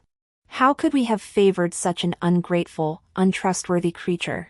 Holding my hands, they offered sincere repentance, apologies, and pleas for my forgiveness. It turned out they too knew they had treated me unfairly, neglected me, and been harsh toward me. Their remorse wasn't genuine. They merely saw Jiang Haoyu being raised into a useless fool, while Jiang Jinrong proved utterly worthless. All the family's hopes now rested solely on me, their biological daughter and soon-to-be princess consort. Father, mother, your words overwhelm me. I understand your hardships and struggles, and I've never dared to harbor resentment. I too had learned to speak such tactful words, which only deepened the couple's shame. The matriarch shook her head in confusion. Even Prince Chen witnessed this. How can we possibly resolve this? The chancellor pressed his temples. Regardless, Jiang Jinrong absolutely cannot remain in the chancellor's residence. Perhaps you should hear your daughter's suggestion. I spoke up at the right moment. Brother developed feelings for Jiang Jinrong because they grew up together, always too close. We simply need to separate them. Explain further, here. My humble suggestion is for His Royal Highness Prince Chen to transfer brother to the frontier for 2 years of training. There, he can reflect on his mistakes while earning merit. Keeping him in the golden nest of the imperial city won't serve his future well. Reasonable. But what of Jiang Jinrong? The chancellor seemed reluctant to refer to her by the Jiang surname again, changing his words. What shall we do with that adopted daughter? Sister Jinrong has lived in the imperial city for many years and has gained some renown. If the chancellor's mansion were to expel her outright, it would likely invite criticism and impeachment. I smiled. Why not arrange a marriage for her, sending her far away? That way, our chancellor's mansion would have fulfilled its duty to the utmost. The chancellor's gaze toward me brimmed with admiration. Here truly lives up to being my own daughter. Your strategic maneuvering echoes the brilliance of my youth. The mistress declared proudly, the daughter I bore you could never be lacking. For a moment, they seemed almost affectionate toward me. But where can we find a suitable match so quickly? I smiled. That scholar Zhang Wenxuan who denounced Duan Yuan, though his family is poor, he seems honest and upright. But Zhang Wenxuan hasn't even earned a single official title. The matriarch instinctively worried Jiang Jinrong might suffer a poor life if married off, but she quickly steeled her resolve. Enough. She comes from humble origins anyway. Marrying Zhang Wenxuan would be a step up for her. Why should I scheme on her behalf? With the matter settled, I attended to my parents retiring for the night. Early the next morning, Jiang Haoyu and Jiang Jinrong were confined separately. Upon receiving news of the betrothal, Zhang Wenxuan came to thank me personally. Miss truly kept her word. When I returned from my rebirth, time was pressing. I could only bribe Zhang Wenxuan, who happened to be loitering in the inner courtyard. You handled the task well when I sent you to ambush Duan Yuan at the rockery. I promised you a good marriage as reward afterward. Would you be satisfied with Jiang Jinrong as your bride? Zhang Wenxuan bowed, more than satisfied. Though she's a fake heiress, she's been meticulously groomed by the Prime Minister's household. This humble servant feels truly honored. Zhang Wenxuan had failed the imperial examinations year after year. His admission to the Prime Minister's residence to study was entirely due to his sycophantic flattery. He was slightly more clever than Duan Yuan, but in terms of family background, scholarly talent, and character, he was merely a second-rate Duan Yuan. In my previous life, Jiang Jinrong deliberately chose a self-made man to defile me. Now, I repay her in kind. 27 After settling everything at home, I carried the snacks I'd prepared to the Prince Chen's residence. Gu Jiuzhao truly seemed heartbroken, lying on his bed with eyes closed, resting.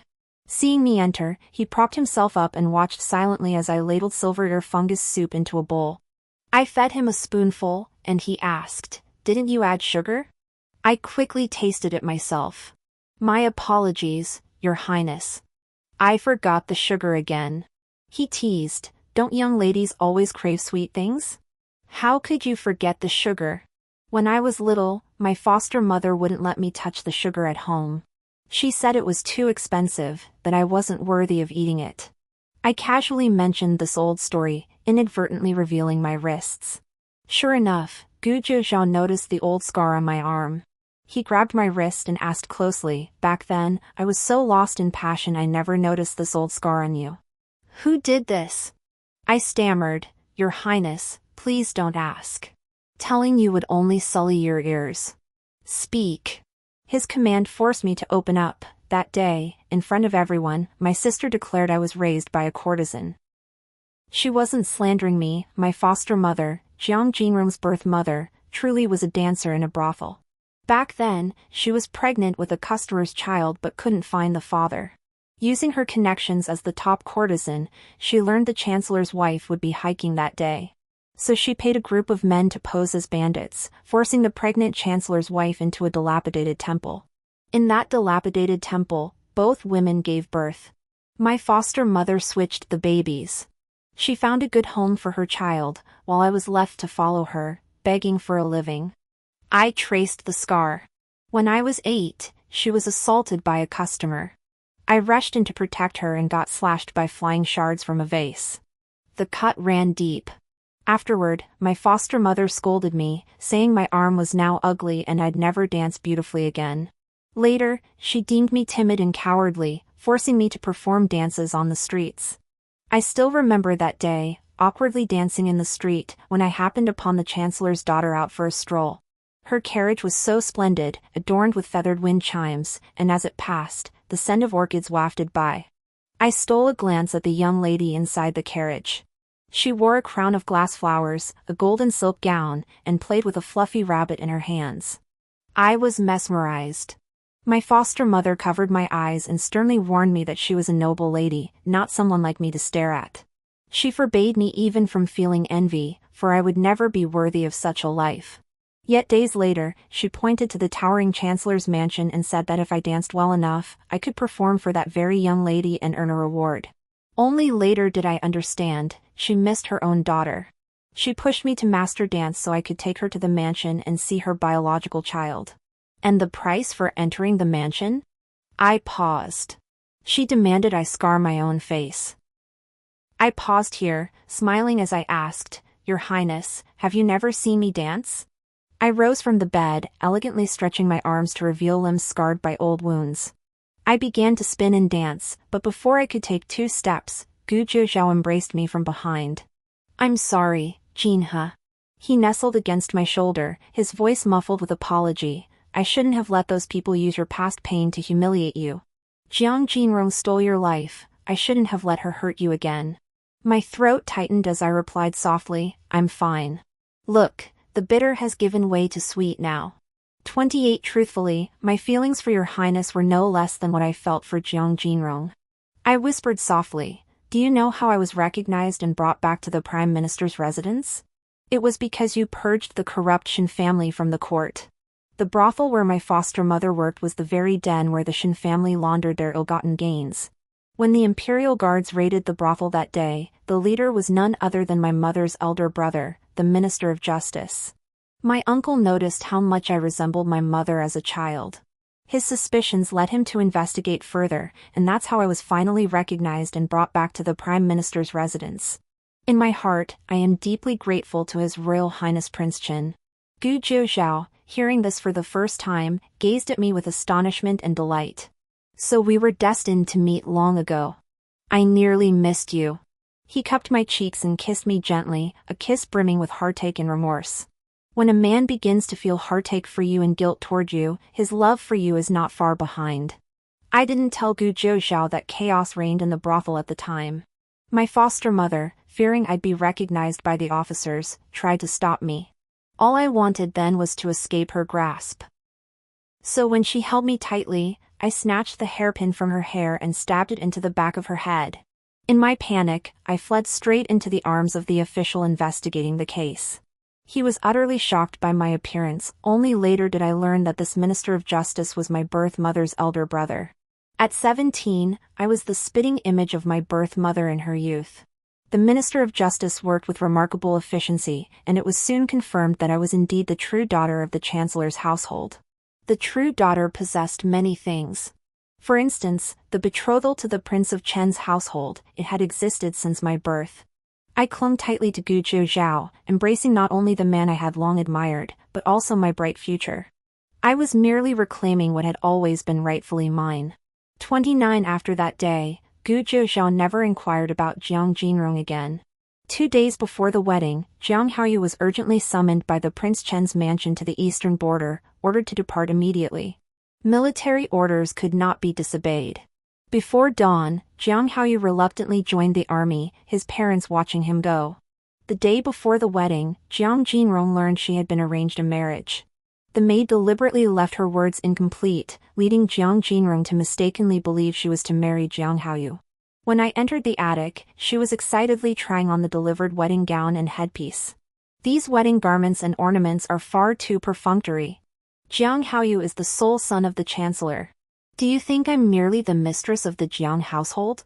Even if time is tight, how dare you treat me with such neglect? She scolded the maid delivering the items, only to turn and see me. I had already dismissed the maid. Alone in the room, we faced each other in the fading sunlight. The moment Jiang Jinrong recognized me, she dropped the jewelry. Jiang Jinhe, you dare show your face? I smiled back, countering, why wouldn't I? I'm not the one with a guilty conscience. You were the one who drugged Jiang Haoyu, weren't you? Jiang Jinrong's eye twitched, her gaze turning venomous. I exposed her scheme from that day. You deliberately provoked him to enrage me, then lured me over under the pretense of an apology. Jiang Haoyu was drugged and lost control. He's strong. Once I stepped into that room, you'd lock the door from the outside. Then, when the time was right, you'd alert father, mother, and Prince Chen. That way, I'd be branded a sinner for incest with my own brother. Not only would father and mother reject me, but the marriage to Prince Chen's mansion would be ruined. Sister, what a venomous scheme. I eyed her body with mocking scrutiny. Know why I saw through your plot so easily? Because since I can remember, I've witnessed such tricks countless times in brothels. You grew up in the Prime Minister's mansion, yet you grasped these vile tactics without a teacher. No wonder, the daughter of a courtesan. The same vile blood runs through your veins. How dare you insult me? Jiang Jinrong, enraged, raised her hand to strike me. I seized her wrist and slapped her across the face instead. Jiang Jinrong, remember this, everything I've done to you is merely returning your own tactics in kind. Jiang Jinrong's face twisted from the blow, her eyes red with humiliation as she gritted out, so what if you gloat now? From this day forward in this household, you shall address me as elder sister-in-law and show me respect as your senior. I stared at her as if she were a fool, then suddenly covered my mouth and burst into laughter. What are you laughing at? Jiang Jinrong grew uneasy and flustered by my laughter. I patted her shoulder meaningfully, saying nothing. 30 The Grand Sage had chosen an impeccably auspicious day for Prince Chen's wedding. Jiang Jinrong's wedding piggybacked on this auspicious date. Neither the Chancellor nor the lady of the house appeared at her departure. Only 2 maids perfunctorily applied her makeup. Only when she entered the bridal sedan chair did Jiang Jinrong finally look around, searching. Where is Jiang Haoyu? Today is our wedding day. Why hasn't he shown himself? A groom suddenly appeared in her line of sight. My lady, were you looking for me? Zhang Wenxuan? How could it be you? Jiang Jinrong recognized the scholar who had filed complaints against her. My lady jests. If not me, then who else could it be? Zhang Wenxuan grinned as he took Jiang Jinrong's hand and held it to his nose, sniffing. My lady, you smell so sweet. How dare you? Jiang Jinrong yanked her hand free and slapped Zhang Wenxuan angrily. Today is my wedding day. Don't you fear Jiang Haoyu will expel you from the Prime Minister's residence? You mean the eldest young master? He enlisted long ago. He left 2 days prior and is already at the border by now. Jiang Jinrong stared in disbelief. You're lying. If he's not here, then who am I marrying? Zhang Wenxuan froze, rubbing his hands nervously. My lady, you don't know? The man you're marrying today is me. The Chancellor betrothed you to me long ago. Tonight is our wedding night. Jiang Jinrong's eyes widened in disbelief. Impossible. My parents wouldn't abandon me like this. Jiang Haoyu wouldn't dare betray me. Your reputation is already ruined, my lady. No one in the Chancellor's household will protect you now. Your only place is as the wife of Zhang Wenxuan.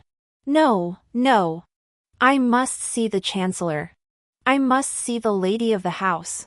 Jiang Jinrong tried to flee to the front hall, but the wedding procession blocked her path. The matron in charge declared, the front hall hosts the wedding of Prince Chen and Princess Chen. As an outsider, you won't be disrupting the Chancellor's ceremony. Outsider? I am the legitimate daughter of the Chancellor's household. The matron sneered, the Chancellor's household has only one true daughter, Jiang Jinhe. You are merely a counterfeit brought in through a switch. The Chancellor can no longer tolerate you, you are no different from an outsider. If you know what's good for you, leave the Chancellor's residence in that bridal sedan chair. Otherwise, don't blame us for forcibly removing you and making you lose all face. Jiang Jinrong belatedly realized she had been utterly abandoned by the chancellor and his wife. She guessed that provoking Jiang Haoyu this time had caused a major disaster, but she had made grave mistakes before. Her parents would at most give her the cold shoulder for a day before coaxing her back. Why was this time different? Why was it different? The old nurse cut straight to the heart of it. You've occupied the position of the daughter for so long, have you forgotten you're just a wild dove occupying the nest? Get her into the wedding palanquin. Don't delay the auspicious hour. Servants half-dragged, half-carried Jiang Jinrong into the palanquin. She struggled violently, disheveling her phoenix crown. Hearing the lively music from the front hall, she screamed hysterically, "This can't be. I'm the Chancellor's daughter. I am the beloved of Prince Chen. At the very least, I should marry the Chancellor's legitimate son. How dare you treat me this way? Father! Mother! Your daughter is so wronged. How could you be so heartless? How could you be so heartless?" The matron said impatiently, "Gag her." Zhang Wenxuan personally grabbed a square handkerchief, pinched Jiang Jinrong's chin, and stuffed it into her mouth. He chuckled, "Stop fantasizing about being the Chancellor's daughter or the Prince Chen's consort, those titles belong to others." He patted her cheek. "You, my dear, are the perfect match for me." Finally, Jiang Jinrong was bound and gagged, stuffed into the cramped wedding sedan chair. The meager wedding procession of barely a dozen people played half-hearted music as they passed the Chancellor's mansion gates. Jiang Jinrong strained to peek out, seeing the main entrance adorned with lanterns and decorations, guests crowding the courtyard, laughter and cheer filling the air. Amidst the crowd's cheers, Prince Chen carefully lifted the Chancellor's daughter, adorned in gold and jewels. Unwilling to let the princess walk even a single step, he carried her directly into the six-tiered, ornate wedding carriage. 10 miles of crimson wedding procession filled the city with festive fragrance. Jiang Jinrong wept with envy. This was the wedding she had always dreamed of. Yet now, she was confined to a cramped, crude bridal sedan chair, destined to marry a penniless scholar with no future. Refusing to accept this fate, she lunged forward and tumbled out of the sedan chair. Hoping to catch the Prince of Chen's attention, she instead crashed forehead first onto the ground, her head splitting open in a gush of blood. The Prince of Chen never once glanced her way. 31 In my first year as the Prince of Chen's wife, I gave birth to our young heir. At the full moon banquet, Jiang Jinrong's 3 former friends arrived bearing lavish gifts to offer congratulations. The county princess who once mocked me praised my youthful appearance. The young marquis who had humiliated me begged me to speak well of him to the prince. The young marquis who had set me up at the Jade Pavilion that day privately offered me tea as an apology. We sat together at the same table, I in the seat of honor, the 3 of them in the secondary seats, each forcing smiles, careful not to let the atmosphere grow awkward. I casually asked, "Have any of you heard news of Jiang Jinrong lately?" The county princess feigned ignorance. "Jiang Jinrong? I'd completely forgotten such a person ever existed." The young marquis offered a forced smile. "If you ask me, a fake is a fake, and a counterfeit is a counterfeit. The world remembers only the genuine pearl, who would bother with a worthless imitation?" The young marquis spoke with a guilty conscience. "Back then, she incited us to do many foolish things. Your Highness, please don't hold it against us." I sipped my tea, my voice laced with indifference. "I'd thought you former close friends might still care about her. Who was ever her close friend? Your Highness, please don't joke with us like this, ha ha ha." Seated in the main position, I watched these 3 former bullies squirm and offer uneasy smiles for over half an hour. It proved far more entertaining than any play. 32 The following year, Gu Jiuzhao was named Crown Prince, and I became the mistress of the Eastern Palace. This unfolded exactly as it had in my previous life. After becoming Crown Princess, my parents treated me with even greater affection. The Chancellor made a point of inquiring about my well-being during every morning court session. My mother-in-law frequently prepared nourishing soups and tonics for me, urging me to recuperate well after childbirth to bear many children and bring blessings. Jiang Haoyu returned from the frontier with military honors. After 2 years tempered by the harsh borderlands, my own brother had matured considerably. He had earned significant military merit and was granted the rank of 3rd-grade General of the Flying Cavalry. Having achieved fame and glory, Jiang Haoyu came to the Eastern Palace to see me and apologize for the hurt he had caused me 2 years prior. I responded magnanimously, we are blood kin. I hold no grudges over past matters. Brother, you must look forward and strive to achieve even greater military honors. Jiang Haoyu looked deeply ashamed. He volunteered. On my triumphant return, I passed through Songyang County and saw Jiang Jinrong. Oh. She begged me to bring her back to the capital, but I refused. She looked wretched and clearly wasn't faring well. Brother, you care for her. Why not bring her back? Your Highness jests. Though she may not wish to abandon the Jiang name, she is no longer of the Jiang family. Besides, she is now married to another. Moreover, that absurd act I committed back then? She drugged me. I've long since come to my senses. Then why did you tell me this, brother? Princess. Sister, might you find me a suitable match for marriage? Once one tastes the flavor of power and influence, they are no longer entangled by romantic entanglements. Jiang Haoyu's prospects were now bright, and naturally, he harbored thoughts of using marriage to climb even higher. Alas, his youthful indiscretions had left him with a poor reputation among the imperial court's elite social circles. After over a year of meticulous planning, the chancellor's household finally secured a match for Jiang Haoyu, the legitimate daughter of a third-rank civil official. The chancellor's family demonstrated utmost sincerity during the marriage arrangements, humbling themselves to secure this virtuous wife for Jiang Haoyu. 33 That third winter, a woman stood outside the eastern palace gates, clamoring to see the crown prince. At the time, Gu Jiuzhou was directing the Supreme Court to thoroughly investigate a long-standing miscarriage of justice. Assuming it was some aggrieved party seeking audience at the crown prince's residence, he took me out to meet her.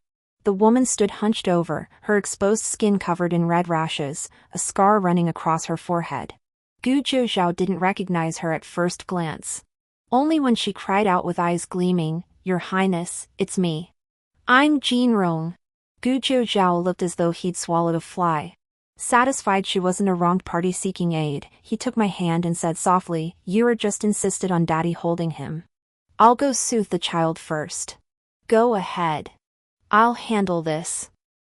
After 3 years of marriage, Gu Jiuzhou understood my temperament well. He asked no questions, merely adjusting the fox fur cloak around my shoulders. "Don't catch cold.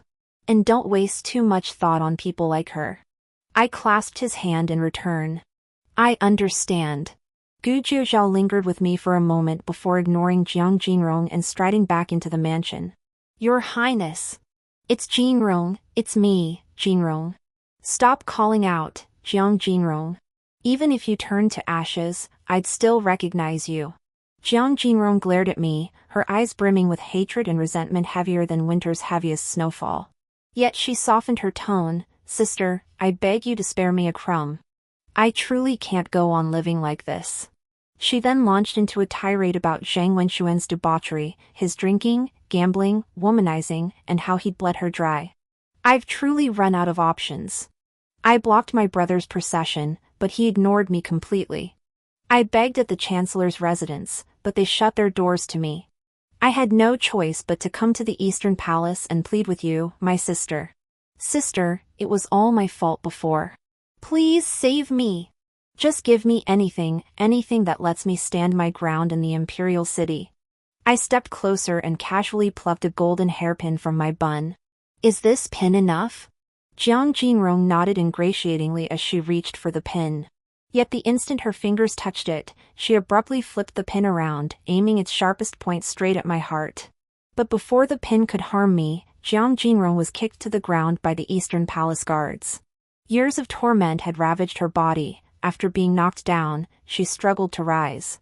I stood up, looking down at her. "Sister, these years haven't been kind to you, have they?" Jiang Jinrong clutched the golden hairpin, lifting her head to curse me. "This isn't right. It wasn't like this in my dreams. In my dreams, I was the crown prince's consort. You, Jiang Jinhe, were the one cast aside. It was you. You stole my destiny. All this glory and wealth should have been mine. The daughter of the prime minister's household should have been mine.